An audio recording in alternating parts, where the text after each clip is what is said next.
Olá a todos, eu sou Claudinei Santos, editor do portal Tem Inside.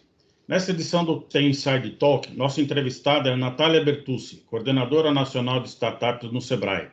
Ela fala sobre os desafios para a criação de uma startup de sucesso, dos programas anuais de aceleração oferecidos pelo Sebrae e o mais novo deles, o Inovativa de Impacto Socioambiental.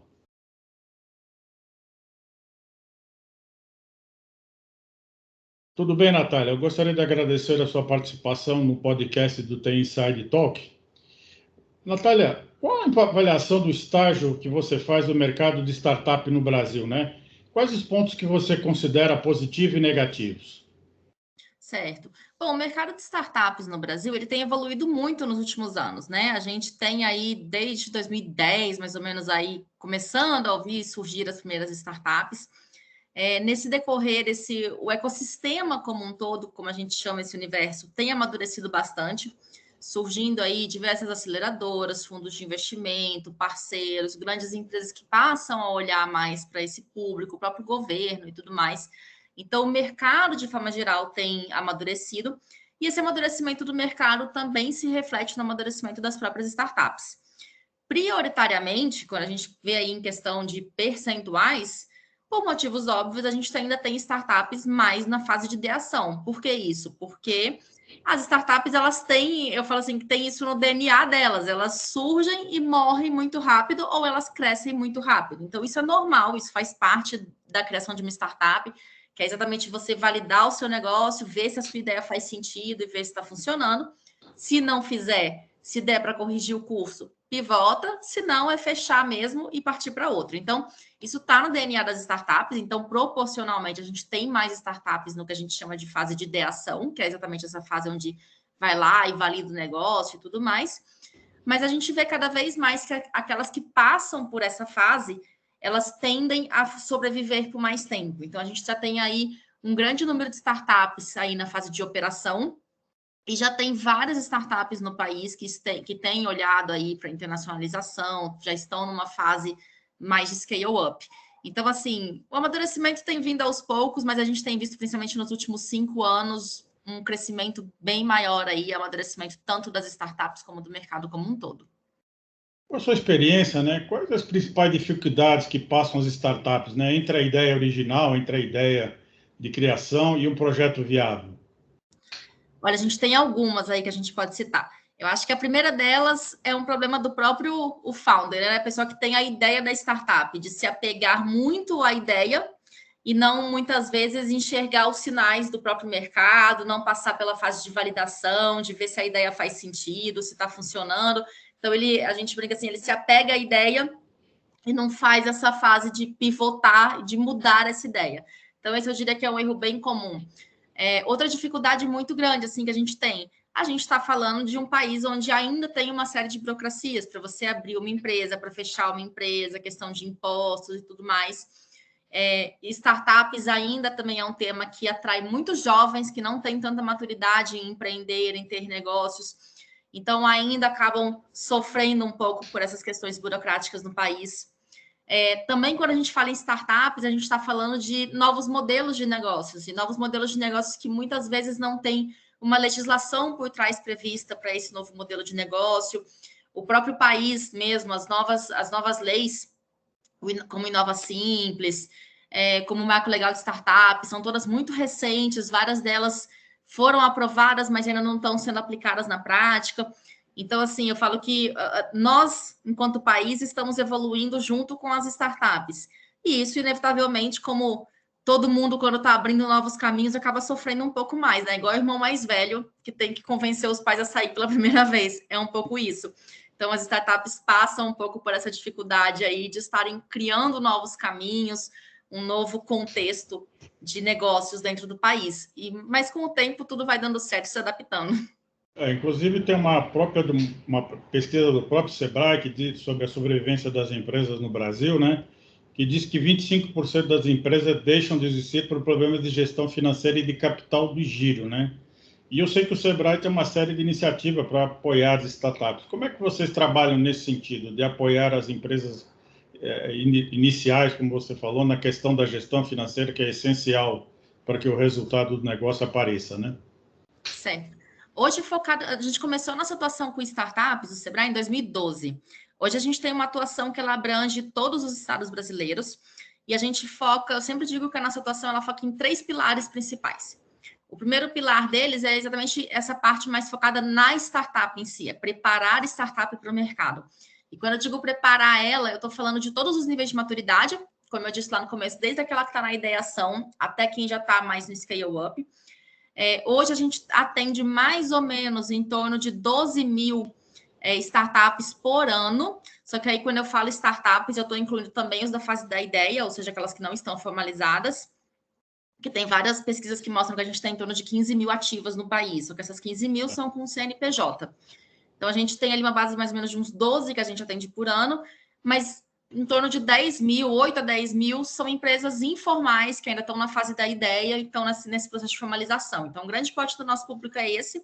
E a gente tem soluções para todos os tipos, assim, desde dificuldades do tipo, ensinar a fazer um pitch, que são as apresentações rápidas, muito comum no universo de startups, ensinar a modelar, ensinar a validar o negócio, ensinar a pivotar e também ensinar nessa parte de gestão financeira e tudo mais. Então, a gente ajuda em todos esses aspectos, e aí o foco é startup. Os outros 2 pilares, a gente fala que a gente atua no mercado, e aí, por exemplo, o próprio Inovativa. O Inovativa, a gente não faz apenas a aceleração das startups, que é a parte da capacitação. A gente trabalha muito com o mercado, ajudando a desenvolver o mercado, ajudando a desenvolver líderes de comunidade, ajudando a levantar dados e informações sobre isso. Então, a gente trabalha muito com o mercado para conseguir saberem lidar com essas startups. E aí, o terceiro pilar é, uma vez que eu tenho startups preparadas e tenho o mercado preparado, o terceiro pilar é conectar esses 2. Então, a gente tem uma série de iniciativas dentro do Inovativa, por exemplo, a gente tem a Inovativa Conecta, a gente tem outras iniciativas no próprio Sebrae, como o Sebrae Like a Boss, como o próprio Startout, que também é uma iniciativa que está dentro do Hub, né, Inovativa. Então, a gente tem uma série de iniciativas cujo objetivo é conectar a startup com o mercado. Então, basicamente, esses são os nossos 3 pilares. Perfeito. Nesse sentido, né, qual a importância dos programas de aceleração para o sucesso de uma startup, né? Como você falou, o programa inovativo aí do Ministério da Economia, correalizado pelo Sebrae, o que ele pretende oferecer esse ano para as startups? Certo. Bom, na verdade, os programas de aceleração de forma geral, não apenas inovativa, como todos que estão aí no mercado, eles trazem alguns aspectos que são super importantes. Primeiro, a questão de inserir a startup dentro desse universo, porque a gente fala que o ecossistema de inovação é um universo, né? Você tem ali uma série de players, de parceiros que são super importantes para contribuir para o desenvolvimento da startup. Então, a primeira questão ali que eu colocaria, sem dúvida, seria networking. Além do networking, toda a questão de capacitação. E quando eu falo em capacitação, a gente está falando aí de oficinas, a gente está falando de uma super rede de mentores. Hoje, a rede de mentores do Inovativa é a maior rede de mentores do país, assim, de mentores ativos que estão ali cedendo o seu tempo. E eu estou falando de mentores de grandes empresas, de grandes startups que já são referência em todo o país e que estão ali doando o seu tempo para ajudar, contribuir com que novas startups surjam. É o famoso give back, que é uma expressão que a gente tem bem forte dentro do ecossistema, que é assim, você um dia recebeu, agora está na sua hora de devolver. Então, a gente tem aí esses mentores voluntários em todas as regiões do país que contribuem para isso. A gente tem todas esses derivativos que eu citei anteriormente. Então, a gente tem assim, o Inovativa Conecta, para conectar startups com grandes empresas, com investidores e etc. A gente tem as ações de comunidades dentro do Inovativa, para fortalecer comunidades. Então, uma vez que a startup ela entra dentro do Inovativa, ela passa a fazer parte de um hub, onde ela tem acesso a uma série de serviços, de disponibilidade, de canais, de conexão. Então, se a startup ela sabe tirar proveito disso, ela consegue ter uma série de benefícios que aceleram bastante o desenvolvimento da empresa e do próprio empreendedor. Eu li que é muito comum, né, os empreendedores se inscreverem nos programas da Inovativa, mas a solução ou estágio de maturidade da empresa não é indicada para participar das chamadas que vocês realizam, né? Quais as exigências para essa participação? Vamos lá.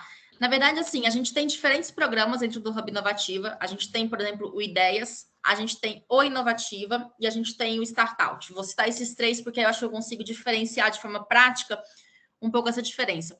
O Ideias, ele é, por exemplo, focado para quem realmente tem uma ideia e quer saber como que eu tiro essa ideia do papel. Então, por exemplo, sei lá, viajando aqui, vou dar um exemplo de uma coisa que é um produto, não esquadrinho como startup, mas assim, eu tenho a ideia de criar um micro-ondas que gele, ao invés de esquentar. Então, que gele o alimento instantaneamente. Mas é uma ideia, eu não tenho isso pronto, eu não sei como transformar isso num negócio, eu não sei o que fazer. Então, ideias é para esse cara.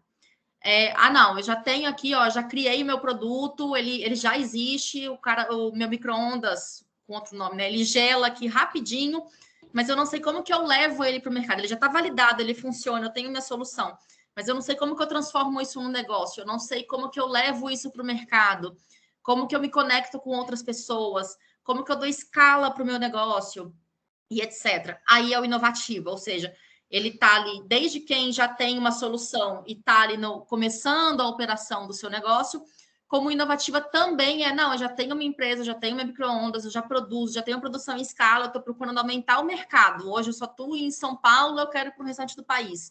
Ele também é para essas empresas. Então, o inovativo ele é o leque maior, digamos assim. Ele é para as empresas que já funcionam, mas que estão ali desde uma fase inicial até uma fase de tração.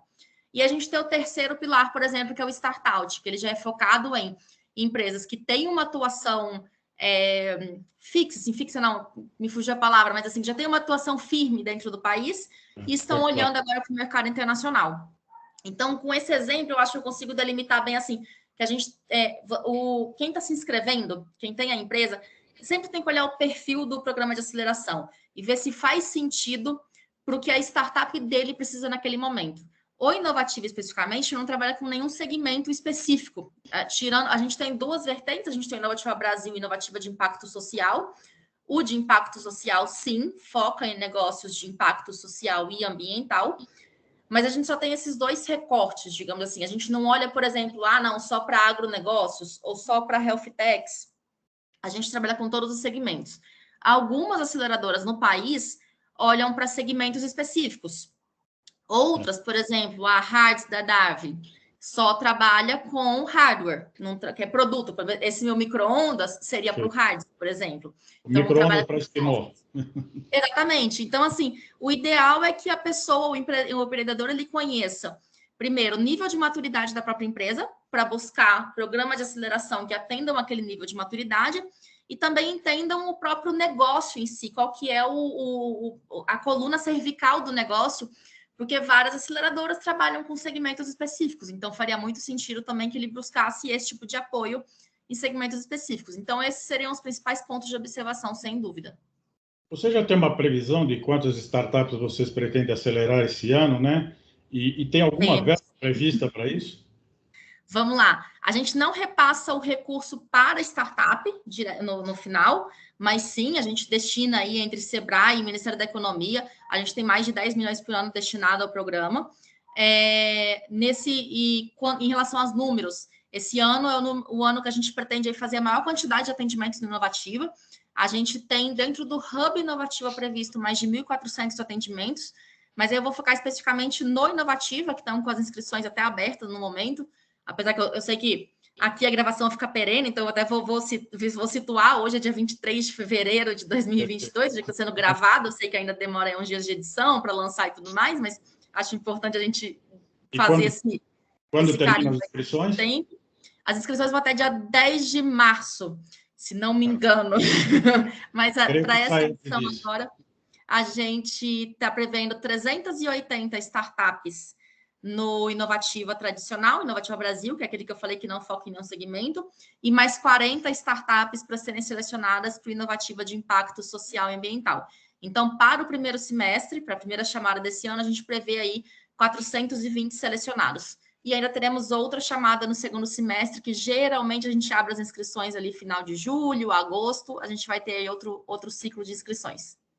E como é que vai ser desenvolvido esse programa nesse momento que ainda nós estamos sendo afetados pela pandemia? Porque eu me lembro que havia encontros presenciais, grandes eventos, agora com esse trabalho home office, esse trabalho híbrido, como é que vocês vão desenvolver essa programação? Desde o ano passado, a gente já migrou, né, ele 100% para online, então como é que a gente faz? A parte das capacitações e das mentorias, elas têm ocorrido 100% online. Neste ano, a gente pretende retomar alguns encontros presenciais, Que encontros são esses? Claro que isso pode mudar, né, de acordo com o próprio contexto aí do avanço ou do retrocesso da pandemia, mas a gente tem a previsão de fazer o Inovativa Day, que são encontros regionais, e aí a ideia é que aconteçam em pelo menos 15 municípios simultaneamente no mesmo dia. Então, são encontros menores, mas que acontecem ali regionalmente, com o objetivo de preparar essas startups para o grande Demo Day, que a gente chama que é o encerramento do ciclo. Então, a gente dá a oficina de pitch, conecta ela com o mercado, leva mais capacitação, mais informação também. Então, a gente tem o Demo Day previsto, o Inovativa Day previsto para acontecer presencialmente, e o Demo Day, que é o que a gente chama de Inovativa Experience, também previsto para acontecer presencialmente, que é o encerramento do ciclo de aceleração. Nos últimos 2 anos, esses 2 momentos aconteceram de forma online. Se a gente precisar voltar para o virtual, a gente vai fazer de forma online novamente, mas a gente está aí com grandes esperanças, que como esses 2 estão previstos para acontecer aí de maio em diante, a gente tem aí pelo menos mais uns 3 meses pela frente, com o avanço da vacinação e tudo mais, a gente realmente tem grandes expectativas de que a gente consiga realizar esses encontros de forma presencial, de fato. Você falou rapidamente sobre o programa de impacto social, né? O Sebrae está com um novo projeto, que é o Inovativa de Impacto Socioambiental, né? Que é um programa inovador inserido dentro dos objetivos da ODS, né? Os Objetivos de Desenvolvimento Sustentável definidos pela ONU, né? Você podia explicar em linhas gerais como é que é esse programa? Claro, com certeza. O Sebrae, junto com o Ministério da Economia, a gente tem aí porque a gente tem o Inovativa Hub. Dentro do Inovativa Hub, a gente tem uma série de iniciativas, né? Como eu disse, a gente tem o Inovativa Brasil, a gente tem, por exemplo, o Inovativa Conecta, a gente tem o Startout, e uma dessas pernas é o Inovativa de Impacto Social e Ambiental. Como que ele funciona na prática? Ele é um programa de aceleração, no qual o grande foco aí é trazer startups que tenham soluções que gerem um impacto tanto ou social ou ambiental. O que é o gerar o impacto? A gente fala assim que são startups que geram resultado, que tem esse olhar social, que tem esse olhar ambiental, de gerar impacto e etc., mas ainda assim não perdem a principal característica de qualquer empresa, que é gerar lucro. Então, muitas vezes, quando a gente fala em empresas de impacto social e ambiental, as pessoas confundem com instituições de caridade, com o terceiro setor, etc. Não. Neste caso, a gente acredita que a empresa ela tem que gerar lucro, ela tem que ter o negócio dela funcionando, e ainda assim ela consegue gerar impacto na sociedade. A gente tem uma série de soluções que já passaram pela Inovativa, que a primeira turma foi em 2018, do Inovativa de Impacto. Desde então, a gente fazia uma turma por ano. Então, a gente teve 18, 19, 20 e 21. Foram 4 ciclos até hoje. E esse ano é o primeiro ano que a gente está fazendo 2 ciclos. Então, além da capacitação tradicional, que ela já recebe igual à do Inovativa, ela recebe algumas capacitações e algumas mentorias que são específicas para essa temática, que é uma temática que também está cada vez mais forte, né, dentro do mercado, pelas famosas ESG, né, que é uma sigla em inglês, mas que diz exatamente sobre isso, que é exatamente a parte de ambiente, de governo e a parte social. Então, está bastante em alta. Environmental, Social e Government. Exatamente. Inclusive, a Inside tem, inclusive, um fórum que nós começamos no ano passado, que é o SG Fórum, que justamente trata dessas questões, né? E até ia perguntar, o Sebrae vai contar com alguma mentoria para desenvolver esse programa, para orientar as startups, porque, como você falou, não pode ser confundido com uma coisa apenas como uma ONG, uma coisa de caridade, né? Exatamente. Esse segmento exige uma série de métricas, né, para você comprovar a que você está fazendo de fato a reciclagem, o crédito de carbono, enfim, as soluções de tecnologia. Vocês têm já um grupo de mentores especializados em ESG? Temos, não só de mentores, isso parte desde a avaliação, os avaliadores das startups que se inscrevem para o ciclo de impacto, de negócios de impactos sociais e ambientais, eles não são os mesmos avaliadores do tradicional, porque a gente entende que tem que ter um olhar diferenciado para isso, exatamente o que você falou, tem métricas, tem tudo isso que tem que se avaliar, então a gente tem esse olhar diferenciado. Ao mesmo tempo, também durante o processo de aceleração, tem algumas capacitações específicas para isso, e tem também alguns mentores que trabalham somente com essa temática para trazer esse olhar. Não tem como a gente fazer um tema, um ciclo especializado nisso sem contar com esse tipo de apoio, porque, sem dúvidas, tem vários aspectos diferentes. até a forma da empresa comunicar-se com o mercado, comunicar-se com os potenciais investidores e tudo mais, é diferente. Natália, para finalizar, hoje nós temos, como você falou, cerca de 12 mil startups no Brasil, mas pouco mais de 10 se tornaram unicórnios nos últimos anos, né? Como é que a aceleração pode ajudar o mercado de startups a atingir essa marca mais rapidamente? Certo. A aceleração, a maioria dos programas de aceleração, eles atuam nas startups exatamente na fase inicial das startups. E sem dúvida é a fase onde que eu digo assim que é o crucial para, assim, como é que eu poderia falar, para definir o sucesso de uma startup. Para embalar. Exatamente, para embalar. Então, assim, é aquela fase que, se você não faz uma modelagem do seu negócio bem feita, se você não valida o seu negócio, se você não pivota ele corretamente, se você não entende qual é o seu cliente, qual é o seu público, como se comunica com ele, etc. E até mesmo aspectos jurídicos, legais, se você não está ali respaldado em relação aos seus sócios, se você não começa ela legalmente, juridicamente bem embasada, se você não sabe como lidar com captação de investimento, quanto que você pode liberar do seu negócio para o investidor, qual que é a média que o mercado trabalha, se você não sabe dessas informações, a chance de você, da sua startup, dar errado é grande. Então, as aceleradoras, elas contribuem muito nesse processo inicial. A gente vê muitas startups, assim, entregando 20%, 30% do seu negócio, às vezes até 50% para o investidor anjo, por exemplo. Isso é absurdo, você não vai conseguir fazer outras captações porque você já não tem mais percentual de empresa suficiente, que é o que a gente chama ali um pouco de cap table, você não vai ter ali um cap table para conseguir distribuir o percentual da sua empresa para rodadas de investimento maiores, por exemplo. Então, são pequenos aspectos que, se a empresa não está ali recebendo uma orientação adequada, sabendo como lidar com isso, ela já está ali, mesmo tendo uma boa ideia, um bom modelo, a longo prazo ela está fadada ao insucesso. Infelizmente, isso acontece muito. A gente brasileiro, naturalmente, muitas vezes acha que não precisa de apoio. E nesse mundo de startups é exatamente o contrário, assim, é um ecossistema que se ajuda muito, que tem muita troca, que tem muita informação. Então, é muito importante para uma startup fazer parte desse universo, entrar nesse mundo e ter essas conexões e ter esses conhecimentos. Perfeito. Natália, eu quero agradecer a sua participação, aproveitá-la para convidá-la para participar do nosso SG Fórum no final do mês de março e espero revê-las nos nossos próximos eventos. Muito obrigado e até a próxima. Eu que agradeço, até a próxima e fico aqui super à disposição, meus contatos aí sempre, com certeza aí você está marcando aí, estou super à disposição não só de vocês, como de todo o pessoal que está acompanhando aí de casa, qualquer dúvida, qualquer coisa, entre em contato, estamos aqui para ajudá-los vocês mesmo. Muito obrigado, hein? Obrigada. Esse foi o episódio de hoje do TI Inside Talk.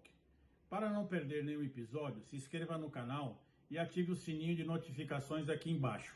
E também não esqueça de deixar o seu like. Agradeço a sua audiência.